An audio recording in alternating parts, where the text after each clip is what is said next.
I simply cannot. I read about 2 books a month.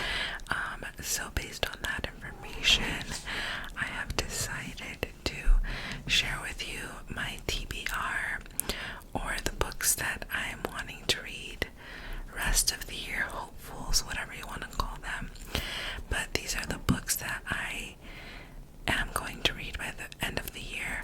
I did do about 3 books a month for the remainder of the year, so I'm hoping to hit that little goal.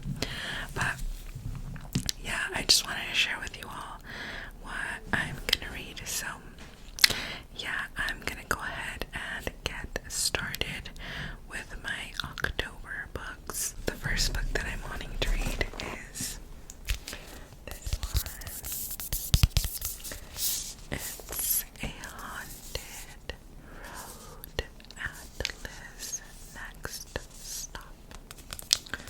And this is by Christine Schiefer and M. Schultz. Wanted to make sure that it did show their name, so that's kind of reflective. Okay, so my favorite podcast is called And That's Why We Drink.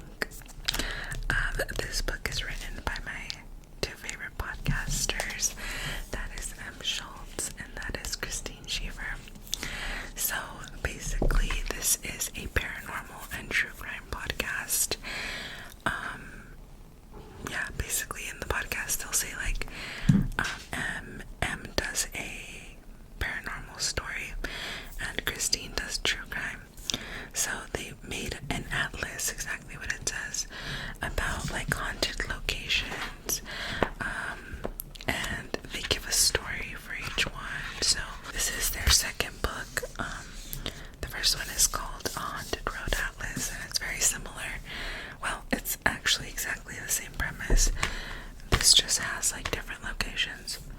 So I'll read to you all kind of what it's about, what it says. So it says, grab your beverage of choice. We're hitting the road again, bringing you a haunted road atlas, next stop.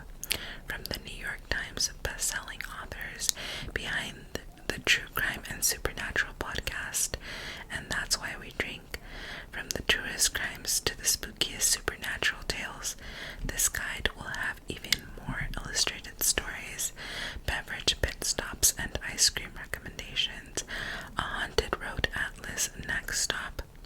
We'll explore all the places Christine and M didn't get to include in the first book, focusing on 30 new cities they've fallen in love with on their travels, and the scariest places that left them shaking in their boots. So, yeah, so they do tour. They're a pretty big podcast. I've seen them on tour, and I've met them. Okay, me fangirling at myself. No, but I have met them, and I've seen them on tour. And yeah, so they kind of travel a lot, obviously. So that book is about their travels, and I'm excited to read it. I don't think it's too long.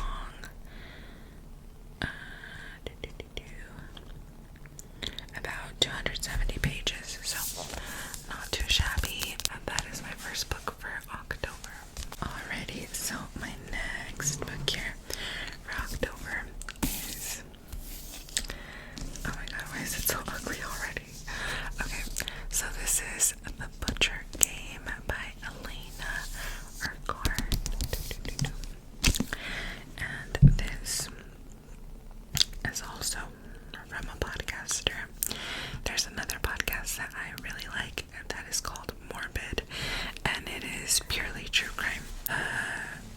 Author of this book, Elena Urquhart, she is a host on Morbid, but the thing that I really like about this, just to tell you what it's about, because this is the second book that she's written, so a second book in a series, I guess.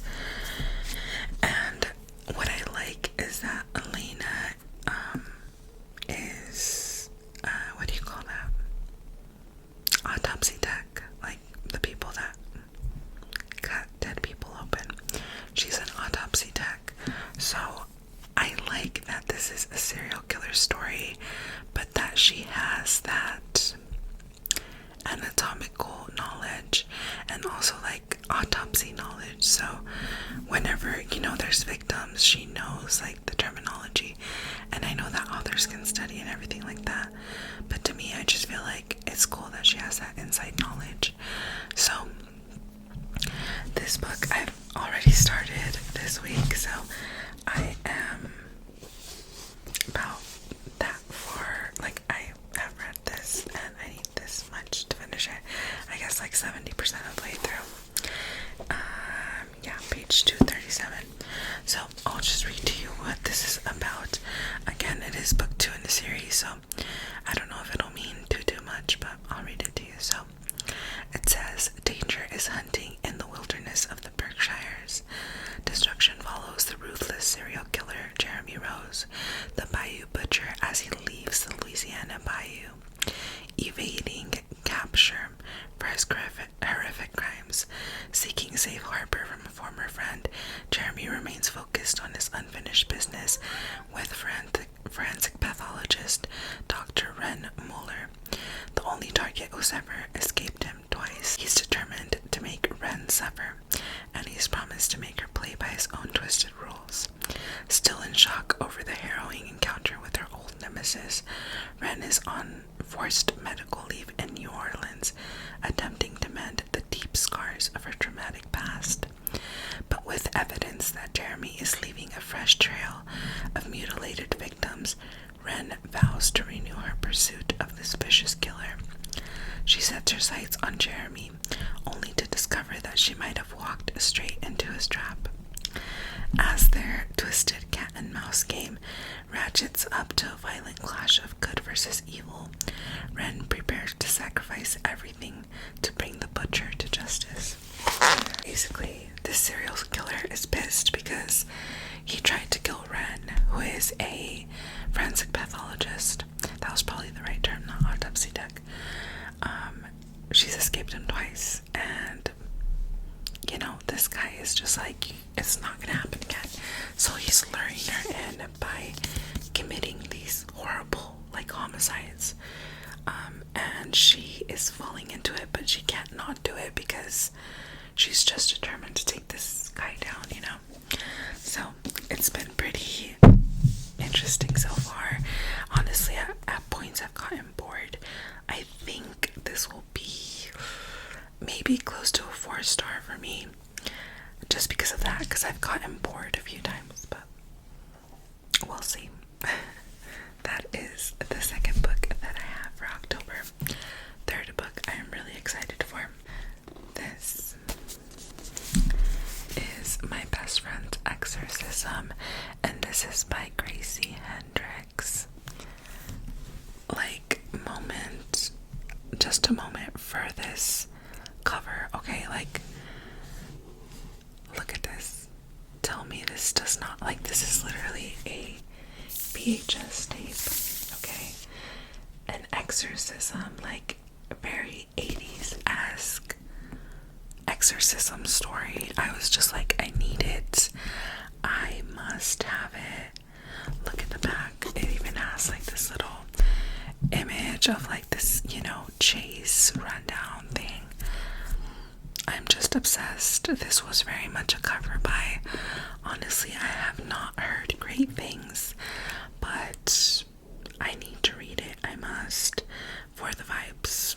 I must do it for the vibes. So, yeah, this I think is pretty self-explanatory, but I'm gonna go ahead and read what it's about. So,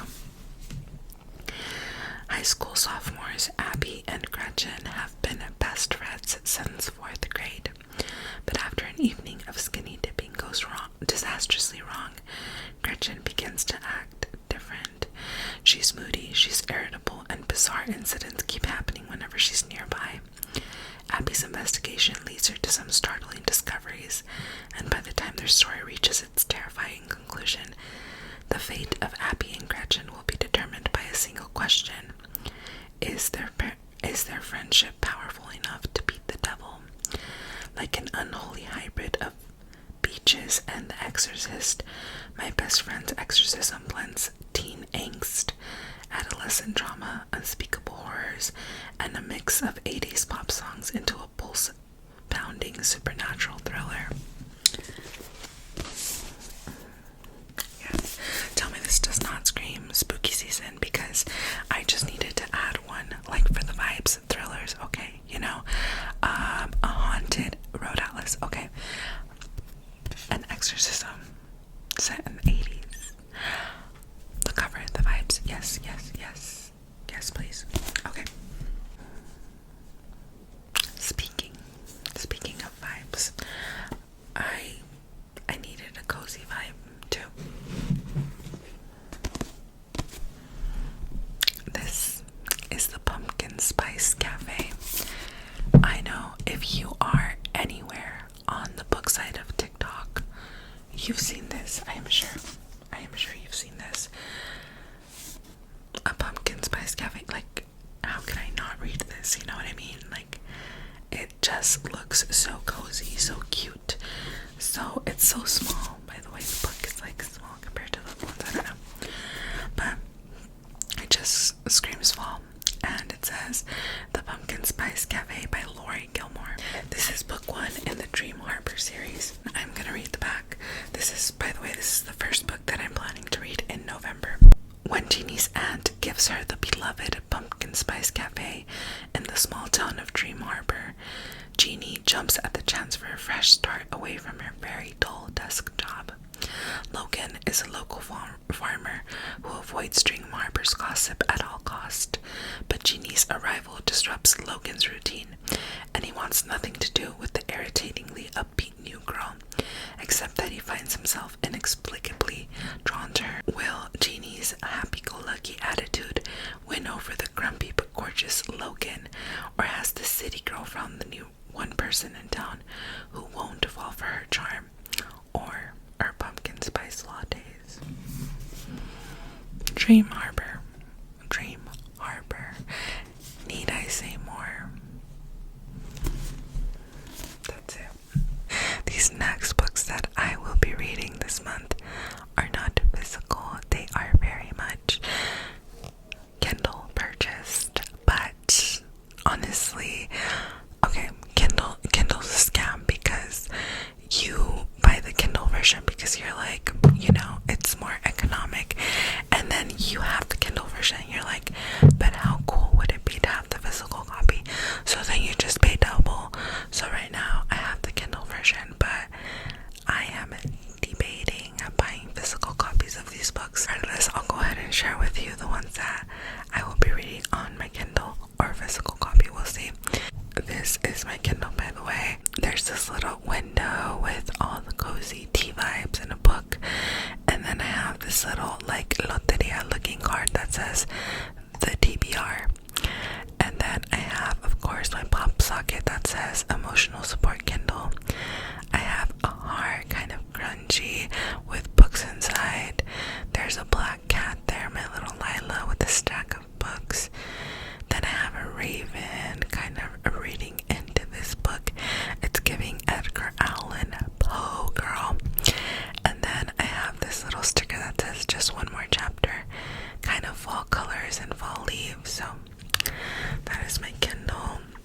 The first book that I want to read, the second book that I want to read in November is Bride by Ellie Hazelwood. So the reason why I chose this book is because, to me, after spooky season, like November, December, I just must rewatch Twilight and Harry Potter. I am but a millennial. Okay, so I just can't help myself. I need to watch it, and I needed a story with vampires and werewolves, and that's what Bride seems to be to me. Again, have not heard great things, but I need it for the vibes. It is just necessary. So I will read to you what Bride is about. Okay, so it says, a dangerous alliance between a vampire bride and an alpha werewolf becomes a love deep enough to sink your teeth into in new paranormal romance. Misery Lark, the only daughter of the most powerful vampire councilman of the Southwest, is an outcast again. Her days of living in anonymity against the humans are over. She has been called upon to uphold a historic peacekeeping alliance between the vampires and their mortal enemies, the Wares, and she sees little choice but to surrender herself in the exchange again. Wares are ruthless and unpredictable, and their alpha, Lo Morlin, is no exception. He rules his pack with an absolute authority, but not without justice, and unlike the Vampire Council, not without feeling. It's clear from the way he tracks Misery's every movement that he does not trust her. If only he knew how right he was. Because Misery has her own reasons to agree to this marriage of convenience, reasons that have nothing to do with politics or alliances, and everything to do with the only thing she's ever cared about. And she's willing to do whatever it takes to get back to what's hers, even if it means a life alone in Were territory, alone with a wolf. So again, I just need vampires and werewolves this time of year. I don't know why. Okay, so third book for November is Fourth Wing by Rebecca Yarros. Wildly popular. Once again, it is book 1 in the Empyrean series.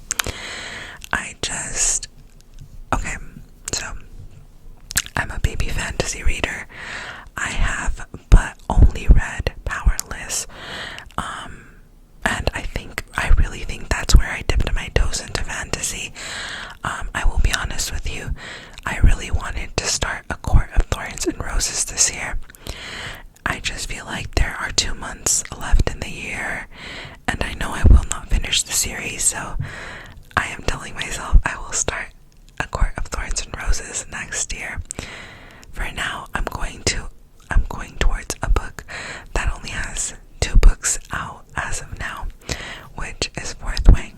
So I am sure a lot of people will know what this book is about, but that's okay because I'm still gonna tell you. So these descriptions are kind of long, by the way. I'm sorry. Also, don't pay attention to my hair. Okay. So it says, enter the brutal and elite world of a war college for dragon riders. Please. I needed fantasy. Okay. 20-year-old Violet Sorrengill was supposed to enter the scribe quadrant, living a quiet life among books and history.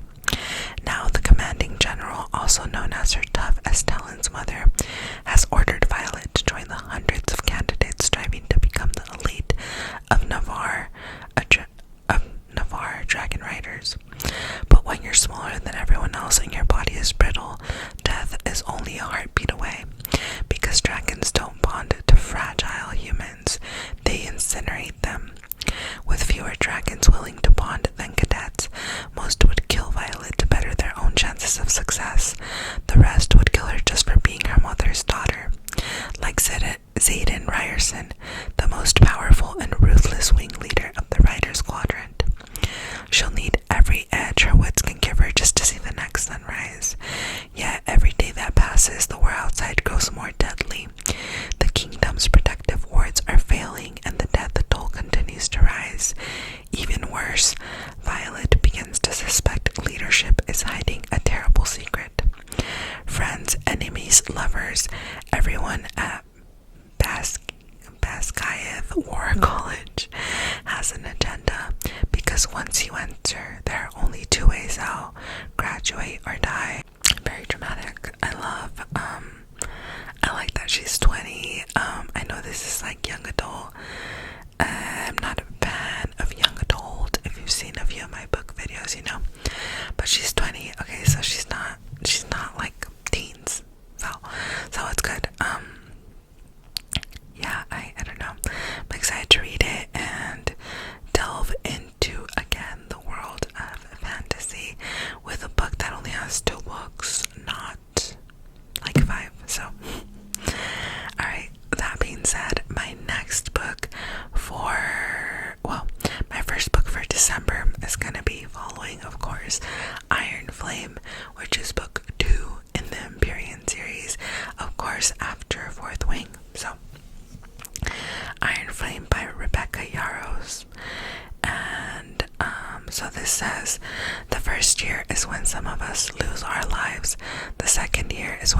of us lose our humanity. Actually, I've decided I don't want to read the description of book 2 because it's obviously going to give me spoilers. What am I doing?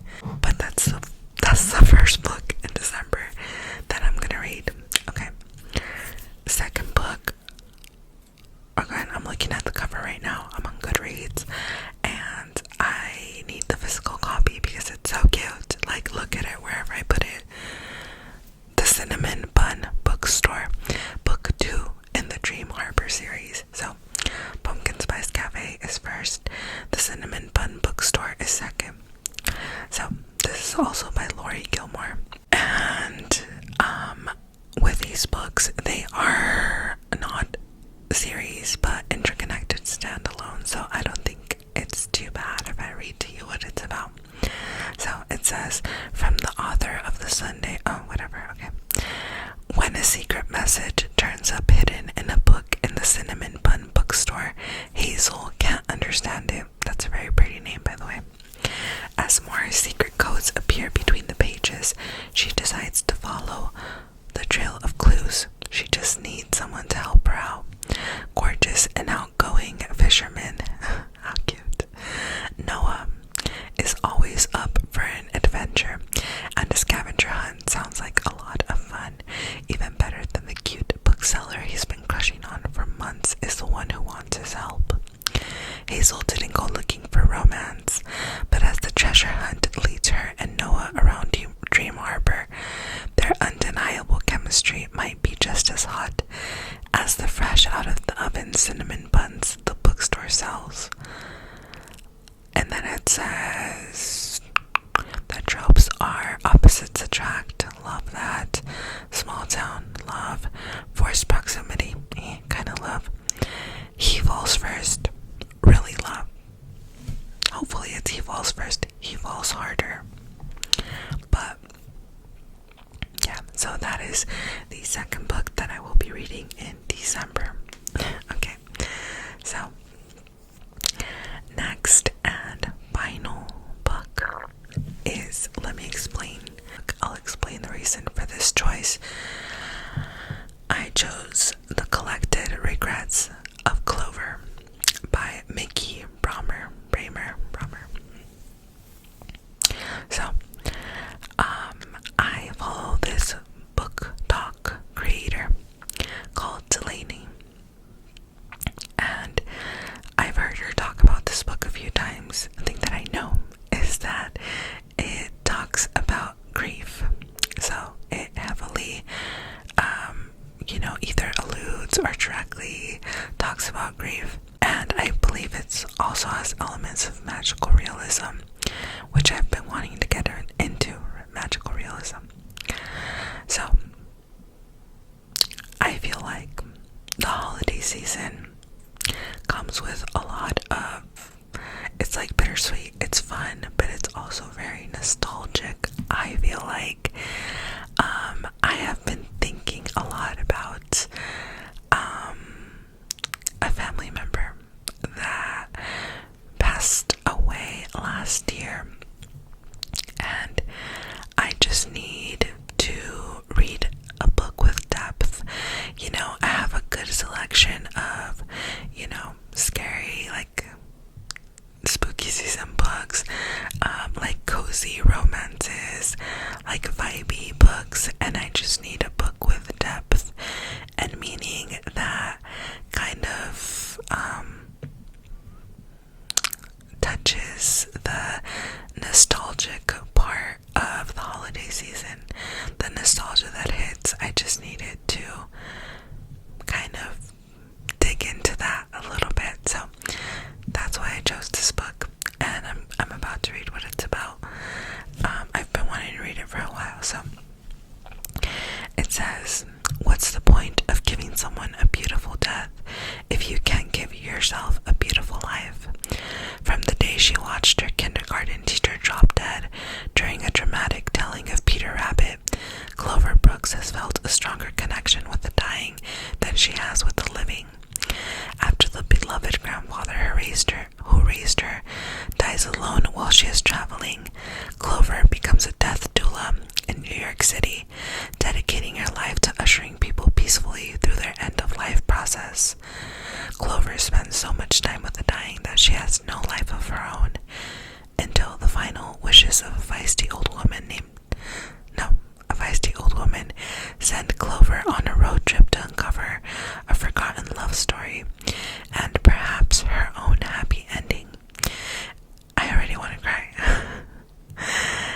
As she finds herself struggling to navigate the uncharted roads of romance and friendship, Clover is forced to examine what she really wants and whether she'll have the courage to go after it. Probing, clever, and hopeful, The Collected Regrets of Clover is perfect for readers of the Midnight Library, and Eleanor Oliphant is completely fine, as it turns the normally taboo subject of death into a reason to celebrate life. The Midnight Library is also on my TBR, but not for this year, girl. The way I wish, it is my wish to have more time or be a faster reader or whatever I need to get through. I literally have over 60 books on my TBR, but anyways, those are the ones that I am wanting to read the remainder of this year.